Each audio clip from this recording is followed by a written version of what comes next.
Bem, nosso boa noite a todos. Com graça e alegria que nós nos encontramos nesta noite, em nome da USE Intermunicipal de Rancharia, com o companheiro João Máximo, para o evento e a palestra da noite. Nesta oportunidade, nós queremos pedir a Deus, a Jesus, aos espíritos amigos que conosco se encontram,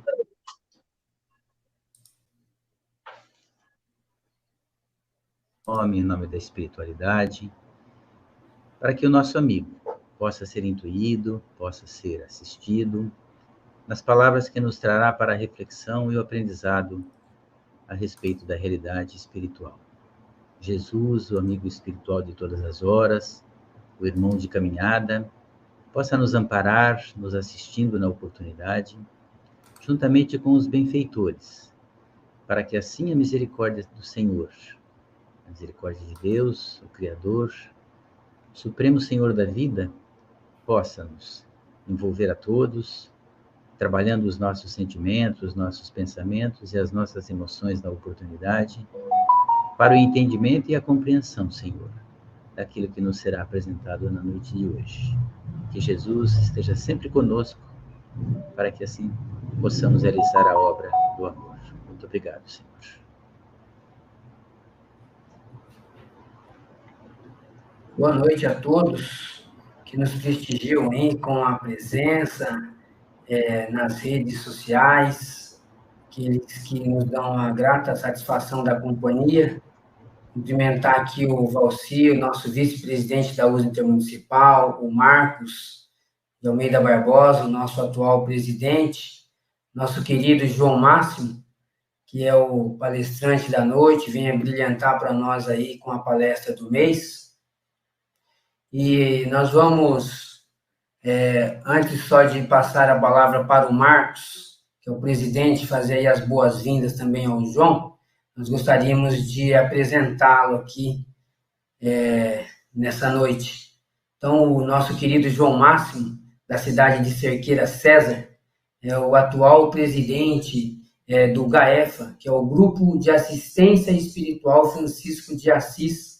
Esse grupo, essa casa espírita, já foi fundada há mais de 21 anos, trazendo luz para a cidade de Cerqueira César, de toda a região, também com um trabalho belíssimo que ele desenvolve através das mídias sociais, diríamos, para o próprio Brasil. Profissionalmente, ele atua no ramo do direito, advogando há 25 anos. Tem a grata também satisfação de ter nascido em berço espírita e é um amigo incansável que vem trabalhando pela divulgação da doutrina espírita. O João me perdoe, nós não combinamos isso, mas eu sempre falo para ele, João, com esse nome, Máximo, é o máximo e ponto final. Ele diz, não, Alexandre, não é assim, comenta pouco sobre mim. Eu falei, mas quem trabalha, a gente tem que enaltecer. E ele é realmente um trabalhador incansável da doutrina, por isso, João, receba aqui carinhosamente as nossas boas-vindas e o nosso abraço. Marcos, as suas considerações para nós iniciarmos. Boa noite, boa noite a todos vocês que estão junto com a gente no canal da USE. Boa noite, Valci, boa noite, Alexandre. Muito boa noite, João. É uma satisfação, um prazer imenso contar com a sua presença na noite de hoje. E eu não tenho dúvidas de que teremos aí uma noite com um aprendizado muito significativo para todos nós. É só lembrar para todos que estão nos vendo, nos ouvindo, que todas as palestras nossas estão no nosso canal, é só acessar o canal da USE Intermunicipal de Rancharia e desfrutar das palestras que realizamos mensalmente, né? João, uma das vantagens, né, dessa interatividade virtual é essa possibilidade aí de termos você junto com a gente, né? Mesmo que seja à distância, eu não tenho dúvida de que as energias que nos unem, né, com base na doutrina espírita, sustentada aí nos ensinamentos do Cristo, nos aproximam e nos tornam cada vez mais fraternos, né? E que os Espíritos te iluminem daqui por diante em toda a sua atividade dessa noite. Gratidão, meus irmãos, pela acolhida, pelo presente, que é estar com vocês. É um misto de alegria e gratidão. Eu que já tive a honra, a possibilidade de compartilhar com vocês pessoalmente, e realmente é sempre uma oportunidade maravilhosa estar com vocês. Digo que é imerecida, né, porque eu ainda tenho muito a alcançar para honrar o nome, e enfim. Mas vamos iniciar agradecendo a presença de todos os nossos irmãos que aqui estão conosco e rogando ao Pai da vida que nos conceda a oportunidade de sermos fiéis aos ensinos de Jesus. Ayla teve uma infância tranquila e feliz, como qualquer menina nascida na região da Galileia. Na sua adolescência, como era de tradição e costume entre os hebreus, aos 16 anos casou-se com um homem escolhido por seu pai. Mas o encontro foi significante na sua vida. Apaixonou-se rapidamente pelo esposo e os primeiros anos de convívio matrimonial foram um verdadeiro mar de rosas. Depois de 5 anos de casada, o casal se transferiu para Jerusalém devido aos negócios do marido, e a sua vida começa lentamente a se modificar. O amor e o carinho do marido das primeiras épocas já não era mais o mesmo. Ela, que carinhosamente o chamava de Levi, que em hebraico significa coração, coraçãozinho, já não encontrava o mesmo carinho e o mesmo amor no marido. As saídas noturnas se faziam cada vez mais frequentes. O vício da bebida, o vício do jogo, e o fato é que 10 anos de vivência em Jerusalém haviam mudado radicalmente a vida do casal. Agora, Ayla habituava-se a uma rotina de insultos, de agressões físicas, de vergonha e sofrimento. Mas em uma manhã em que ela buscava utensílios domésticos na feira local, encontra um rapaz que a olha de forma diferente. Um sentimento de respeito, de carinho, de afeição que ela há muitos anos não sentia. E esse sentimento foi crescendo até que Ayla acaba se entregando àquilo que ela imaginaria ser novamente o amor. O casal começa a se encontrar intimamente. No entanto, numa tarde, ela é surpreendida em um quarto qualquer com o amante, pelo marido e 3 sacerdotes do colégio do Sinédrio. O rapaz foge imediatamente. Ele é arrastada pelos cabelos pela cidade até o Sinédrio, o colégio sacerdotal de Jerusalém. E ali é colocada de frente a Caifás, o sumo sacerdote,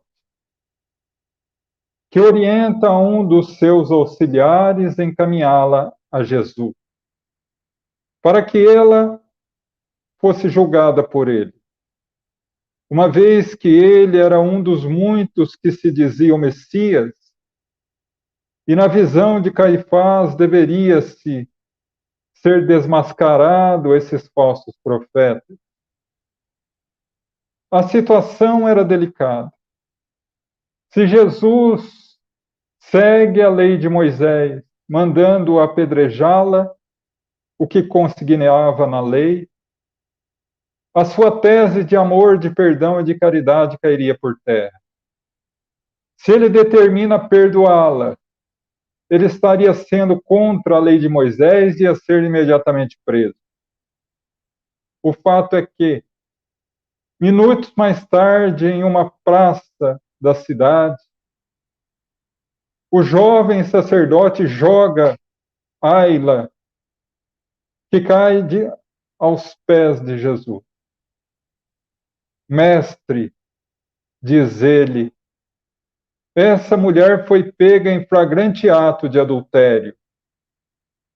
Moisés determina apedrejamento até a morte. O que tu dizes, mestre? Jesus, não respondendo nada, se limita a se agachar e com o dedo começar a escrever algo na areia. A aflição e nervosismo do sacerdote aumentava a cada segundo. Até que, não suportando mais, disse: então, Nazareno, qual a sentença? Ele se levanta, serenamente, com um olhar lúcido, aquele que não tiver pecado, atire a primeira pedra.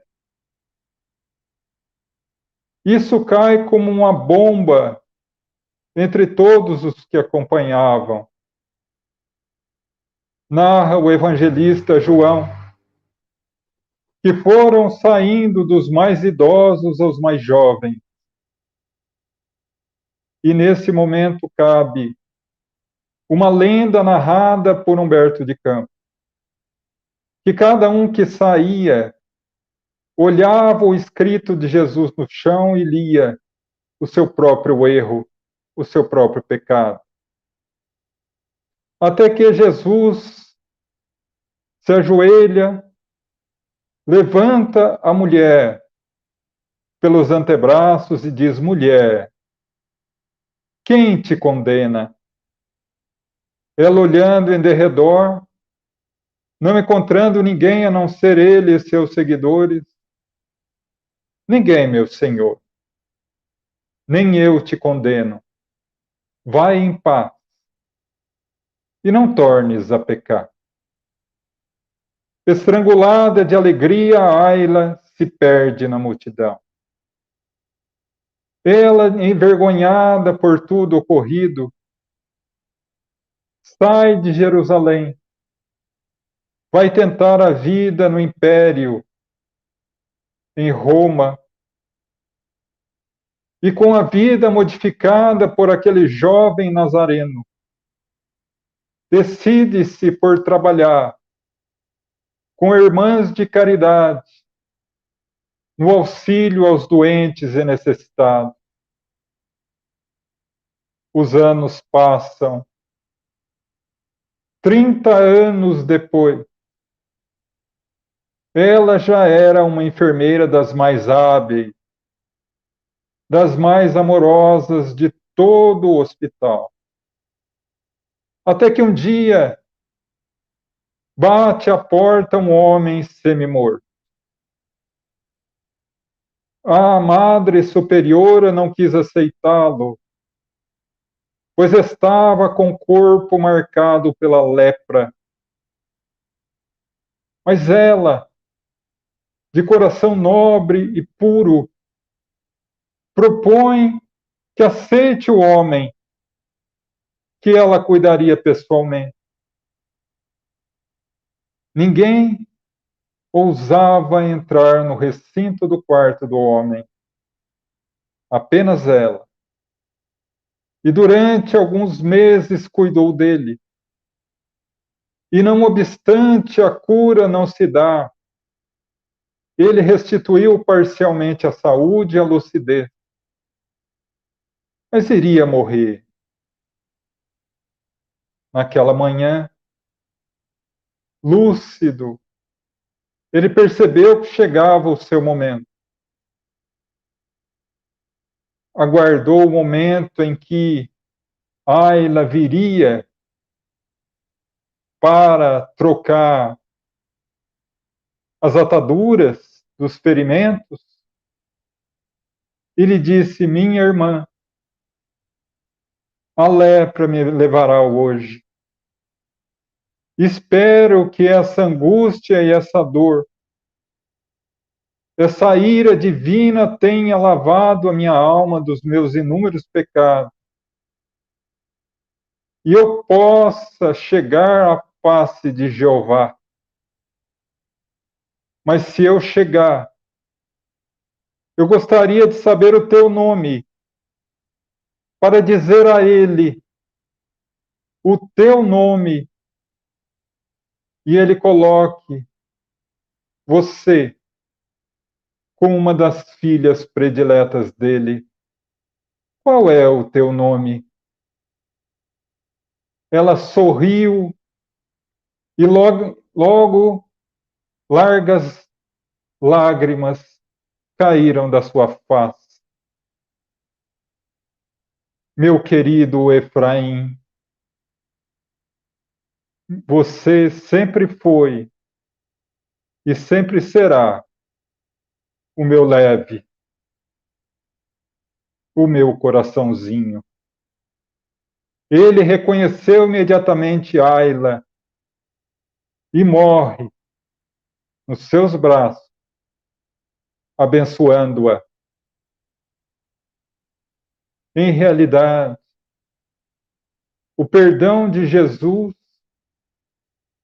transformou uma mulher equivocada pelo sofrimento em uma mensageira de luz, de paz e de amor. Porque o perdão talvez seja a ferramenta mais poderosa que Deus permite ao homem desenvolver. Mas, infelizmente, temos uma dificuldade muito grande de compreender o perdão. Porque nós ainda estamos muito vinculados à definição teológica de perdão. O perdão do Antigo Testamento. O perdão a pagar a falta. Uma vez que na tradição judaica da época, sempre que um indivíduo se equivocava, apenas um parênteses rápido, e não fosse mulher, porque quando ele cometia algum pecado do Antigo Testamento, dos 10 mandamentos, e fosse mulher, era a morte. Mas se fosse homem, ele, através de um ritual de transferência do pecado a um animal, onde era no templo feito esse ritual de transferência a um animal, e logo após sacrificado o animal, ele se liberava do pecado, do erro. Então nós trazemos esse apagar do erro, imaginando que o pecado é apagado, que o erro é apagado por Deus. E não é assim. Por isso que na doutrina espírita, Deus não perdoa. Porque ele não perdoa no sentido teológico. Ele não apaga a falta, o que seria incoerente. Uma vez que Kardec, na sua lucidez ímpar, descreve, na sua última mensagem, do capítulo 7, da primeira parte do livro Céu e Inferno, a Justiça Divina segundo o Espiritismo, a página intitulada Código Penal da Vida Futura. São 33 artigos que relacionam a justiça divina. E no artigo 21 ele diz: não obstante o arrependimento ser o primeiro passo, por si só não apaga a falta. É necessário também a expiação e a reparação. Então não existe o pecado apagado. Não existe o perdão de apagar a falta, no sentido teológico. Mas também não existe o pecado perdoado, ou sendo perdoado através do esquecimento. Porque imaginamos que só perdoamos quando esquecemos. Eu guardo ainda essa sensação, essa lembrança, portanto eu não perdoei. Isso ainda é uma vinculação ancestral nossa. Mas, João, se não é no sentido teológico, se perdoar não é esquecer, o que é o perdão? Perdão é uma das 3 bases da caridade, que é o amor em prática. Não existe perdão teórico, como não existe amor teórico. O perdão só existe na prática, como o amor só existe na prática. O perdoar é não esquecer, porque o esquecimento é do cérebro, é da mente, não é do coração. Situações na nossa vida que são guardadas, positivas e negativas, e é natural. Vamos colocar um exemplo. Hoje,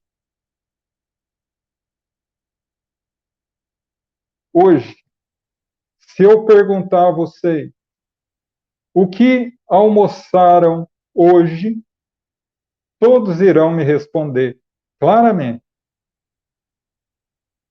Mas se eu perguntar a vocês o que vocês almoçaram no dia 20 de abril de 1995,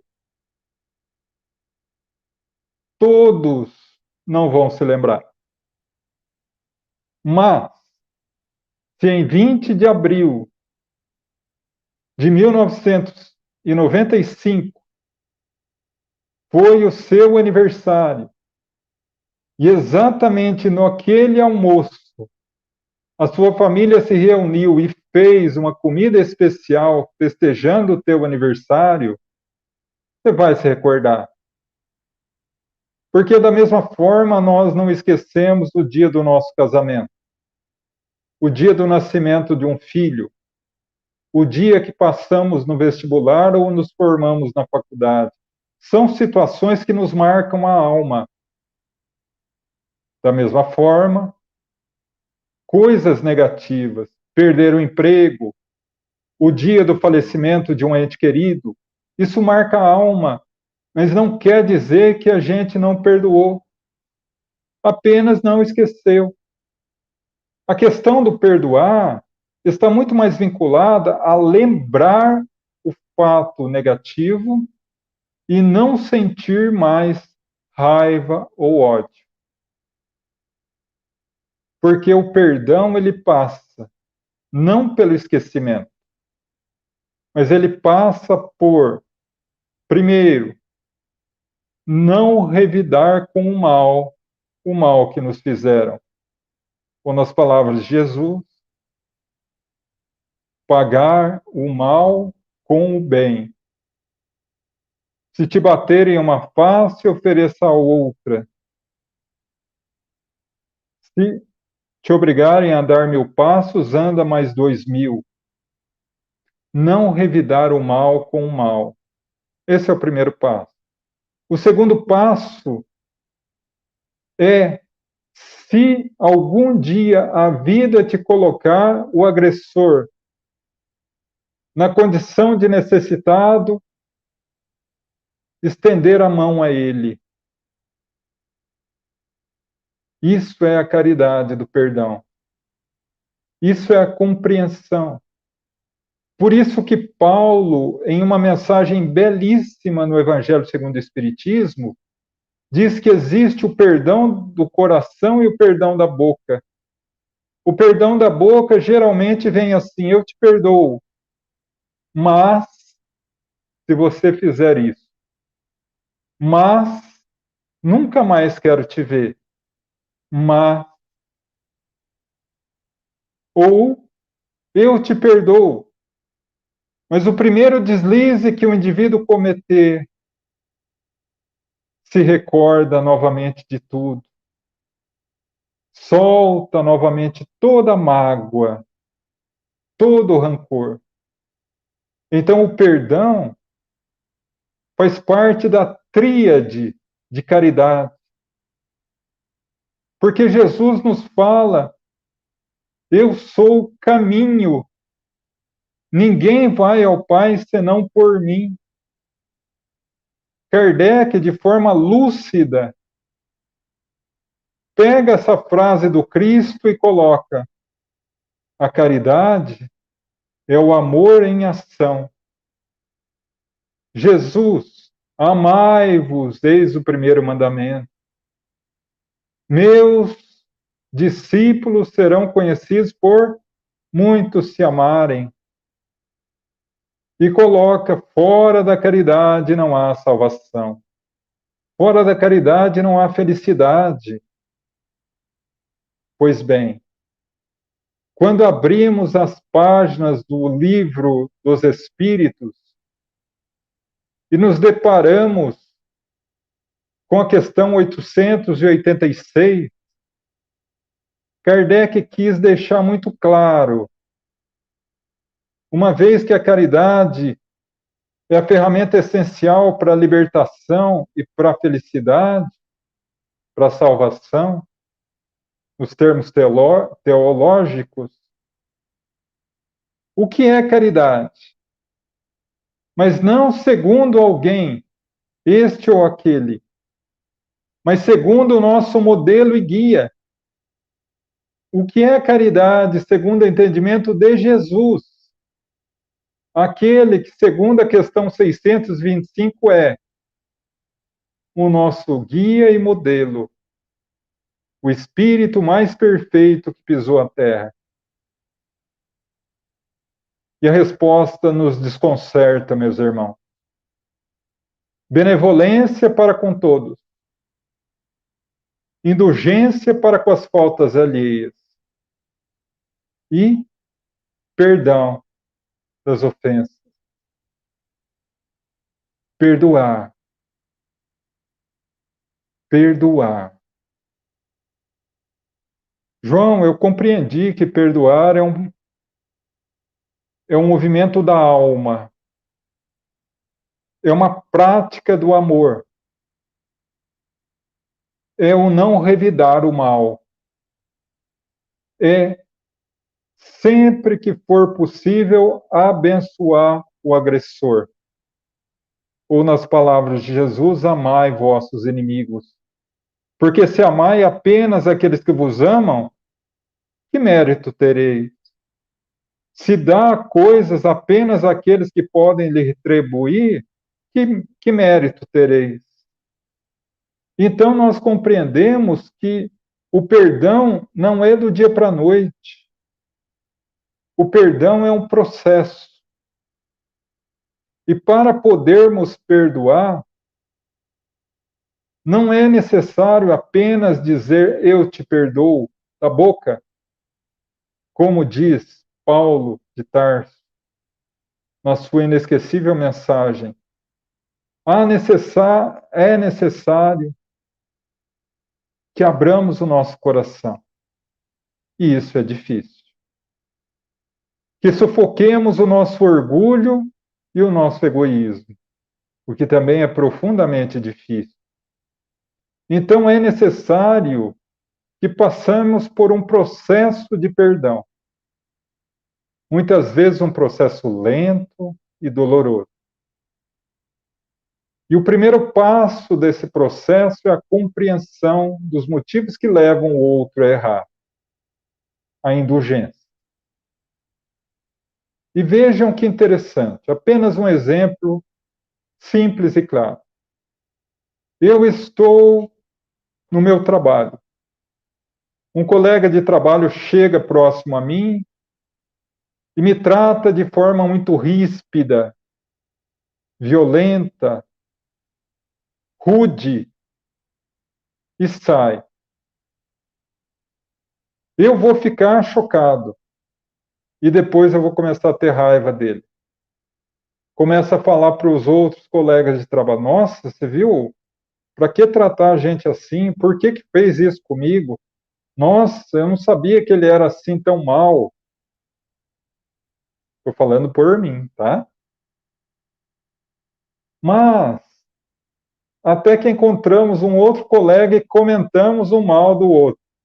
Nossa, o outro foi uma pessoa tão rude comigo hoje cedo. Ah, mas você não está sabendo? Nossa, hoje ele foi diagnosticado com câncer. Não me diga. O que ocorre nesse momento? Em que nós compreendemos o motivo que levou o outro a ser ríspido conosco. Não só perdoamos, como começamos a ter piedade e começamos a orar por ele. Então não há processo de perdão sem compreensão. Porque todo mundo erra. Apesar do que a maioria das pessoas imagina, a esmagadora maioria da população humana na Terra não é espírito puro. Cada um de nós traz ainda enraizado o mal. E temos dificuldades em aceitar o outro, temos as nossas próprias falhas. Na maioria das vezes, fazemos mal ao outro de forma consciente ou inconsciente. Então, como agir? Como agir quando o outro nos faz o mal? E agora, quem nos esclarece são as letras abençoadas do apóstolo Mateus. Quando Pedro, choroso, chega na sua casa após um dia de trabalho e diz: Senhor, quantas vezes devo perdoar o meu irmão que me ofende repetidas vezes? Seria 7 vezes? E Jesus, 70 vezes 7 vezes. E as pessoas muitas vezes levam ao pé da letra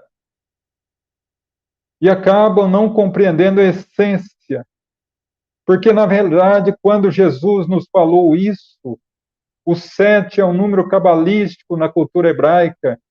Fazer 7 vezes é sagrado. Jesus dizendo 70 vezes 7 vezes, diga não, Pedro. Perdoar sempre é divino. É mais do que sagrado. É um sentimento divino. Então, a partir daí, nós temos que começar a trabalhar o perdão. E como nós começamos a trabalhar o perdão? Perdoando ofensas graves? Não, porque não vamos conseguir. Começando a perdoar pequenas coisas, pequenas falhas, dentro do lar. Dizem até que existe um curso intensivo para aprender a perdoar. Chama-se matrimônio. Porque não existe condições do casal permanecer casado em harmonia se não aprenderem a se perdoar mutuamente. Então, a partir daí, nós vamos perdoando os pequenos detalhes que nos incomodam a vida. Dentro do lar, no contexto do trabalho, no contexto da sociedade, no trânsito. E quando percebemos, estamos perdoando. Como diz Francisco de Assis, comece fazendo o necessário. daqui a pouco estará fazendo o possível. E quando menos perceber, estará fazendo o impossível. Perdoar. Mas olha que interessante. Sempre que falamos em perdão, nós oferecemos o perdão ao outro. Maneiras com que nós deveremos praticar o perdão ou alcançar a forma de perdoar. Mas raramente a gente para pensar o fato de ser perdoado. Quantas vezes na minha vida as pessoas me perdoaram? Na extensão da minha existência, desde a minha infância até hoje, quantas vezes o perdão alheio veio apagar a minha existência? Sem contar o divino perdão de Deus, que é dar uma nova oportunidade. A própria reencarnação é um divino ato de perdão. Dar uma nova oportunidade. Entender o porquê o indivíduo equivoca-se. Procurar a luz no seu coração, a benevolência. Então, quando lemos novamente a questão 886 e vemos que a caridade é benevolência, indulgência e perdão, compreendemos que para perdoar, iniciamos com a benevolência, introjetando dentro de nós, colocando dentro do nosso coração a ideia de que todos têm o mal, mas todos têm o bem. Segundo, compreendendo os motivos que levam o outro a errar. Eu não erraria. Não, na sua condição de vida, não. Na sua compreensão de Deus, não. Mas o outro talvez não tenha a compreensão de Deus que você tenha. Isso é indulgência. E só após a indulgência e a benevolência que atingimos a compreensão necessária para perdoar. E a partir daí, encontramos o auto-perdão. Quantas pessoas se punem por terem errado? Se castigam mentalmente, psicologicamente, por terem errado? Passam uma vida de tristeza quando Deus já perdoou, dando a oportunidade. Mas a pessoa não se perdoa. A culpa, o remorso. Quantas vezes, meus irmãos, me recordo de uma passagem, de um diálogo de Maria de Magdala com Jesus, onde ela, chorando, diz: Senhor, eu não sei como o Senhor pode se aproximar de alguém como eu. E Jesus olha para ela sorrindo e diz: minha filha, Deus te perdoa. Basta você se perdoar. Porque se nós devemos amar a Deus e ao próximo como a si mesmo se ama, para perdoar o outro, a gente tem que se perdoar. Porque se nós não nos perdoarmos, nós vamos refletir no outro as nossas traumas, as nossas dificuldades, os nossos complexos. E a partir daí sofremos. Para atingir o grau de amor que Jesus nos coloca na prece do Pai Nosso. Perdoa, Pai, perdoa. À medida que perdoamos os nossos devedores. Porque o perdão liberta a alma. À medida que eu perdoo, eu não estou fazendo bem ao perdoado. Eu estou fazendo bem a mim, que me livro dele. Alguém erra comigo. Eu perdoo, eu sigo meu caminho em paz, e ele está enrolado na lei de causa e efeito. Terá que reparar o erro que cometeu comigo. ele erra comigo, eu não perdoo. Ele virá, uma outra encarnação, reparar o erro que cometeu comigo. E eu venho junto. Mas por que, se eu sou vítima, reparar o erro da não misericórdia, de não ter perdoado? Porque, ao contrário do que muita gente imagina, o perdão não é direito do ofendido, é dever. Jesus que nos orienta a perdoar 70 vezes, 7 vezes. Então, meus irmãos, quer se libertar do inimigo? Da pessoa que você não gosta? Perdoa. Porque senão você vai encarnar com ela quantas vezes forem necessárias, até vocês se acertarem. O que eu costumo dizer, há uma notícia maravilhosa e uma notícia muito difícil dentro da doutrina. A maravilhosa é que somos eternos.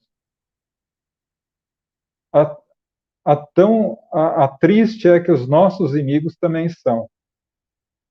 Então, reconcilia com teu adversário enquanto estás a caminho com ele. Ou seja, perdoa. Peça perdão, mesmo que não seja perdoado. No momento que você pede perdão, você quebra os laços vibratórios que o prendem a ele. E segue o teu caminho em paz. Então, a partir daí, nós compreendemos que o perdão é essencial para a vida feliz, porque é a base principal da caridade. Fora da caridade, não há salvação. Porque quando nós perdoamos, nós nos libertamos de um dos sentimentos que, ao lado do ódio, é o mais nocivo para a alma humana: a mágoa. A mágoa talvez seja um dos piores sentimentos, um dos mais destruidores sentimentos da alma. Ele corrói os tecidos sutis do perispírito, formando feridas abertas na nossa alma, no nosso perispírito. Recordo-me certa vez que Chico tinha um cão que ficou muito doente devido à velhice. Ele trabalhava o dia inteiro, chegava em casa, tomava um banho, comia alguma coisa, ia para o centro. Chegava às 2 da manhã e ia cuidar do cachorro, que pela doença latia muito, não queria comer, o Chico ficava. Ia deitar às 4 da manhã para acordar às 6. Uma vizinha, vendo a situação, ficou compadecida do Chico e, atrapalhado como somos, sempre resolvemos da forma mais equivocada, matou o cachorro. E disse ao Chico: Chico, eu resolvi o teu problema, eu matei o cachorro. E ele começou a desenvolver um sentimento de mágoa da mulher. Até que Emmanuel chega 2 meses depois a ele e diz: Chico, estamos tendo um problema. Não conseguimos sintonizar com você mais. Por quê? Tem uma nuvem negra de energia no teu coração, que é a mágoa que você tem daquela senhora. Se você não resolver isso, você vai desenvolver um câncer. Mas como eu resolvo, Emmanuel? Descubra o que ela quer ganhar e dê para ela de presente. Mas eu vou dar um presente por ela ter matado meu cachorro? Não é remédio meu, é remédio de Jesus. Dai o bem a quem te pratica o mal. Ele descobriu que ela queria ganhar uma máquina de costura. Foi ver o preço, era uma encarnação de salário, comprou crediário, foi até ela e deu. No momento que ele deu, ela ficou tão feliz que um jato de luz saiu do seu coração e atingiu o coração do Chico, dissipando toda aquela treva. Emmanuel surgiu a ele e disse: está vendo, Chico? Esse é o poder do perdão. Ele sorriu como bom mineiro e disse: Emmanuel, mas eu ainda tenho todas as prestações da máquina para pagar. Então nós entendemos, meus irmãos, aquela frase de Emmanuel: Jesus deixou a lição mais difícil e mais importante para o final, quando ele abraçado à cruz, olha espiritualmente aquela orla de espíritos perversos gargalhando, porque já haviam conseguido o que eles queriam, matar Jesus. Olha fisicamente o seu próprio povo o condenando. Eleva o pensamento a Deus, os olhos ao céu e diz: perdoa, Pai, eles não sabem o que fazem. Sigamos o Jesus. Quando alguém nos prejudica, ele não sabe o que está fazendo. Quando nós prejudicamos outro, nós estamos entrando no turbilhão, nas algemas do sofrimento e da dor. Mas gostaria de deixar aqui para vocês um exemplo prático de tudo isso. O que o perdão e a segunda oportunidade pode dar na vida do indivíduo. Lendo a biografia do Dr. Charles Crom, um grande médico inglês, ele narra que ele tinha 25 anos, havia acabado de sair da faculdade e tinha o hábito de dar plantões em um lar de crianças órfãs na cidade metropolitana de Northern, próxima a Londres. E naquela madrugada ele estava observando a paisagem pela janela quando a Madre Superior adentra o quarto. Doutor, uma urgência. Qual o problema, minha irmã? Difteria. Uma doença que à época não tinha tratamento fácil. O soro antidiftérico de Crookes ainda não fazia os efeitos esperados. E a única maneira de prolongar a vida do indivíduo era a traqueostomia, uma abertura na altura da garganta para que, através da traqueia de um tubo cirúrgico, a pessoa continuasse a respirar. Tratava-se de uma criança de 5 anos. Ele, atormentado, dizia à madre: Madre, eu não sou um cirurgião. Tenho apenas 2 meses de formado e não quero fazer dela uma cobaia da minha inexperiência. A madre volta-se a ele e diz: eu me nego a acreditar, doutor, que um médico não dará uma chance a alguém que não tem chance nenhuma. Se o senhor não operar, ela morre. Diante disso, os dois atravessam os longos corredores e chegam na enfermaria. A menina posta, loira, embabada em suor, e ele ali no banheiro se preparando para a cirurgia quando ele a vê pela primeira vez. Uma jovem como ele, ruiva, olhos imensamente azuis. A sua primeira vez, doutor? Sim, também a minha. Era uma enfermeira que a madre havia chamado. Quando ele estava diante da menina, com o bisturi na mão, ele fecha os olhos e ora. Ora com a força e o atrevimento que somente aquele que não crê em Deus tem. Eu sei que o Senhor existe, mesmo que tenha passado a vida negando. E por força da tua mercê, eu rogo, Senhor da vida e da morte, salve essa menina. Nesse instante eu senti uma mão tocando sobre a minha mão. O bisturi deveria dar um corte, não profundo para comprometer as cordas vocais, mas não muito leve que tivesse que repetir o golpe. E eu dei, amparado por aquela mão invisível, o golpe correto. Ao abrir a traqueia e colocar o cano cirúrgico, a menina começou a respirar novamente. E o rosaste lúcio da sua pele retorna. Eu senti a alegria e a felicidade que ela sobreviveria. A partir dali, segui até o final da cirurgia com uma alegria inconfundível. Terminada a cirurgia, me voltei à enfermeira e disse: agora é contigo. 24 horas de vigilância sem cessar. Fui ao meu quarto. Antes passei ainda pela enfermaria.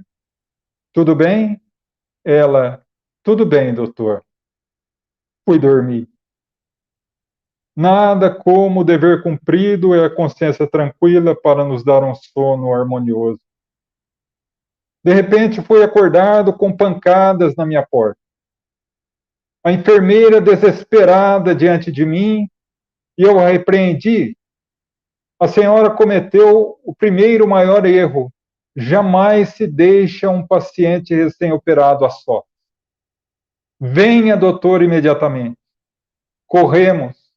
Veja a menina. O que aconteceu? Está morta. Mas como morta? A cirurgia foi um sucesso. O que aconteceu? Dormi, doutor. Aí eu vi a tragédia. A menina, naturalmente, quis tirar o cano estranho que a incomodava, tirou dormindo, as bordas cirúrgicas fecharam e ela morreu asfixiada. Imediatamente me voltei à enfermeira e disse: você é uma assassina. Você matou a menina. Eu escreverei uma carta ao Conselho Regional de Enfermagem, porque você não matará mais ninguém. Esteja em meu consultório amanhã às 8 horas da manhã para ler e assinar comigo a carta. No outro dia, ela era o desespero encarnado. Após ler a carta, ela assinou. Não tem nada a dizer. Se eu pudesse dizer algo, doutor. A minha vida inteira eu quis ajudar os outros. Ser enfermeira me deu uma nova oportunidade. Me perdoe, mas não permitirei que você volte a matar. Vá embora. Naquela tarde, eu iria passar pelo correio, acabei esquecendo. No outro dia, quando ia pôr no correio, alguma coisa me segurou a mão. E o tempo me fez esquecer o caso. Larguei a medicina e viajei o mundo. Ao invés de salvar vidas, passei a escrever sobre elas. O tempo passa. 30 anos se passaram. Logo após a Segunda Guerra Mundial, eu estava em Londres para receber uma honraria da Câmara dos Lordes, quando em um dos cafés aprazíveis de Londres, eu lendo o jornal, vi uma página com uma foto de uma mulher envelhecida que a manchete me chamou a atenção, o anjo da noite. E comecei a ler. O repórter havia ido ao país de Gales do Sul entrevistar uma senhora que tinha um lar para órfãos da guerra. Aquelas crianças que haviam ficado órfãos dos pais, que haviam ficado deficientes devido à guerra e que ali ficavam em tratamento até que fossem para a América ou fossem adotadas. Ela ali estava quando o jovem repórter a pergunta: mas por que chamam de anjo da noite? Ela sorriu, envergonhada, e disse: bondade dos aldeões. Mas o trabalho que a senhora faz aqui é fabuloso, é magnífico. Em qualquer grande centro urbano do mundo, a senhora ganharia medalhas de honra. Eu não quero medalha. As medalhas são vaidade humana. Eu venho para cá porque aqui ninguém quer vir. E aqui eu sou necessária. Mas por que anjo da noite? Há 30 anos atrás, eu, recém-formada em enfermagem, fui chamada a Nortedan. Atender uma menina com difteria. O médico foi muito hábil em fazer a traqueostomia e eu fiquei aos seus cuidados. Mas o ladrão sorrateiro do sono me tomou. Naquela noite eu não tinha o direito de estar cansada. Havia acabado de sair de um plantão de 24 horas, mas não poderia dormir. E por dormir, ela morreu em minhas mãos. O médico escreveria uma carta pedindo a minha cassação do diploma. Eu implorei uma segunda chance, mas ele se fez duro. Na semana seguinte, fui ao Conselho Regional de Medicina, de Enfermagem. Tem algo aqui em meu nome? Eu gostaria de acompanhar o processo. Não, minha senhora, não tem nada.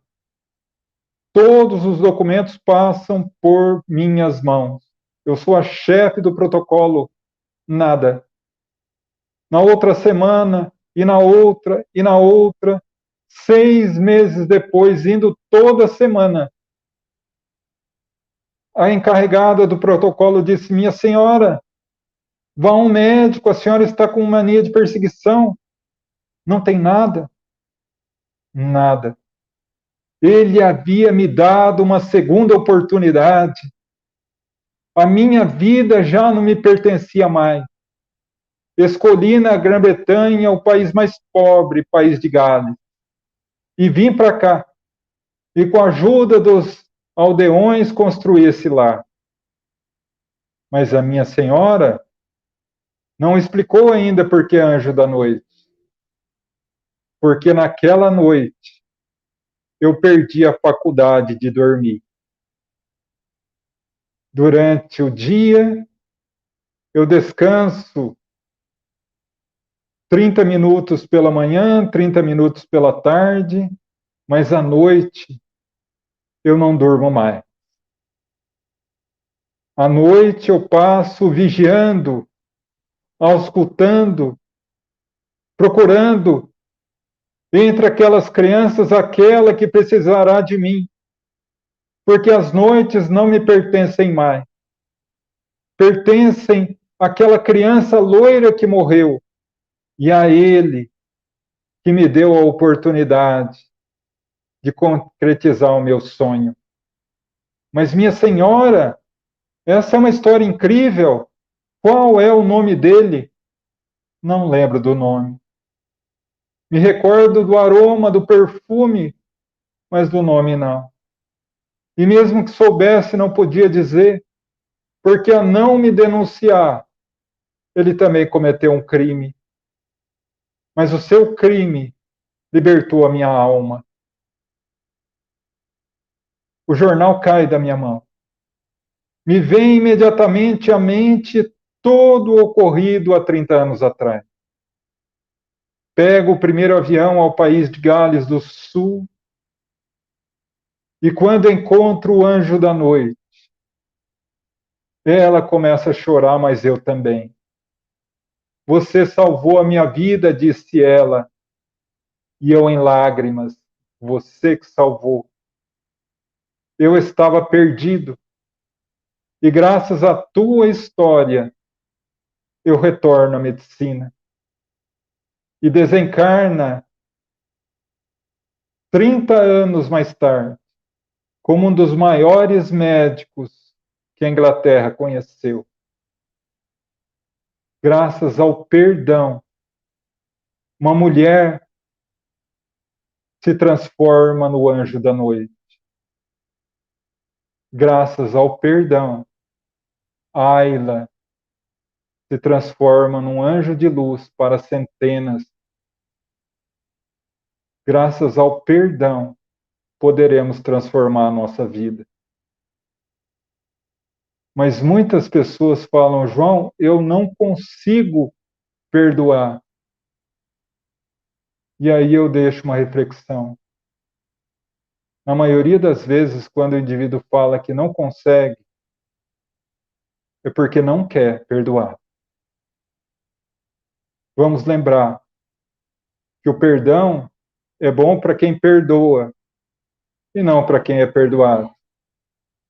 E o perdão, sim, liberta, nos transforma em mensageiros do amor do Cristo para toda a humanidade. Que Deus nos abençoe a todos.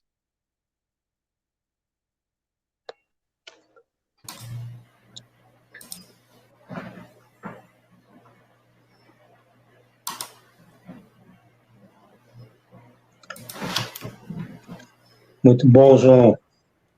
Obrigado, gratidão, meus irmãos. A gratidão é nossa, você nos exemplificar de uma forma tão simples, tão clara, tão singela a importância, né, e a necessidade do perdão, porque o perdão, como você colocou, né, é uma forma de ter dentro de si, né, as leis divinas e praticar as leis divinas tão bem ensinadas pelo Mestre Jesus. E o perdão, né, como você bem acentuou, ele faz bem para quem perdoa, né? Porque guardar a mágoa, né, guardar o rancor, a dor, isso só vai consumindo, né, as energias da nossa alma. Então, eu não tenho dúvidas que o que você expôs hoje é motivo e será motivo aí de muitas reflexões e motivo de luz também para todos aqueles que assistiram conosco, né? E aqueles que ainda verão esta palestra em nosso canal. Nossa gratidão em nome das casas associadas aqui de Rancharia e queremos, sem dúvida nenhuma, ter você junto de nós numa nova oportunidade. Que Deus o abençoe. Muito obrigado, João. Gratidão, meu irmão. Gratidão. Alexandre. Nós só temos que externar realmente a gratidão pelo João, por compartilhar dessas reflexões da noite. Muito enriquece a nossa caminhada. João, receba o nosso carinho, o nosso abraço da comunidade ranchariense, de toda a região. Nós temos aqui manifestações no chat de Bernardino de Campos, Assis, Ourinhos, várias cidades aqui nos prestigiando e prestigiando a noite que você abrilhantou com certeza. E eu queria também, João, pedir para você divulgar o seu trabalho que você desenvolve aí através de maneira virtual, né, das palestras. Sim. Fala um pouco para nós, por favor. Na verdade, Alexandre, nós, em março de 2020, com a pandemia, suspendemos as atividades totais da nossa casa. E aí me veio a ideia de transformar as nossas reuniões públicas em reuniões virtuais, através da nossa página no Facebook, que é o Grupo de Assistência Espiritual Francisco de Assis, o GAEF. E aí iniciamos no mesmo dia e horário, terças-feiras às 8 da noite. Então temos a terça-feira uma palestra, uma reflexão a respeito de um tema do Evangelho, das 8 às 9. E a partir daí nós fazemos uma segunda etapa, que é uma vibração coletiva entre todos que estão presentes para os necessitados, uma vibração, uma mentalização para que a espiritualidade superior possa nos abençoar com o passe, com a energização e a fluidificação das águas. E logo após essa nossa reunião, nos veio também a orientação de fazer mais uma reunião às quintas-feiras, às 8 horas também pelo Facebook, que é o Pinga Fogo, uma prática que nós já fazíamos na nossa casa presencialmente, através de perguntas por escrito, e a gente, com a nossa possibilidade ainda muito pequena, tentávamos responder o mais próximo da pureza doutrinária que a doutrina nos obriga. Então, a partir de quinta-feira, começamos a fazer as nossas reuniões, que também giram no mesmo propósito, das 8 às 9 questões que a gente vai respondendo, e depois às 9, as vibrações pelos necessitados, o passe e a fluidificação das águas, né? Então, nós fazemos esse trabalho, inclusive essa semana, quinta-feira, completamos 2 anos de live. E hoje, nós estamos fazendo a transmissão simultânea pelo Facebook, na nossa página, o Grupo de Assistência Espiritual Francisco de Assis, o nosso canal no YouTube também, o Gaefa Espírita, e a nossa página no Instagram, o @HFEspírita. Então, nós fazemos essa transmissão simultânea hoje, e graças a Deus a gente está tendo um retorno bem carinhoso das pessoas, viu? É um trabalho muito gostoso. Muito importante também, né? Sim. Que bom, né? A gente sabe que essa pandemia trouxe, né, sérias consequências, mas a Sim. gente pode ver muita situação, se posso usar esse termo, produtiva, como é o caso, né, de que nós hoje utilizando com maior intensidade as mídias sociais, né, as mídias aí, esses canais, isso é maravilhoso, né? Você veja bem quanto trabalho que nós temos hoje, que bênção, né? E o que me surpreende, Alexandre, porque a ideia inicial éramos fazer a reunião para o nosso grupo aqui, de Cerqueira, os amigos que nos prestigiam de outras cidades próximas aqui, mas o que nós vemos ao longo desses 2 anos foi um aumento exponencial do número de companheiros de muitas cidades fora do estado de São Paulo. Temos pessoas que nos acompanham fora do Brasil já. Então, são pessoas que muitas vezes não têm uma casa espírita na cidade e, através desse contato, tem a possibilidade de entrar em contato direto com a doutrina, ter uma mentalização direcionada pela ótica da doutrina, né, uma fluidificação de água, enfim.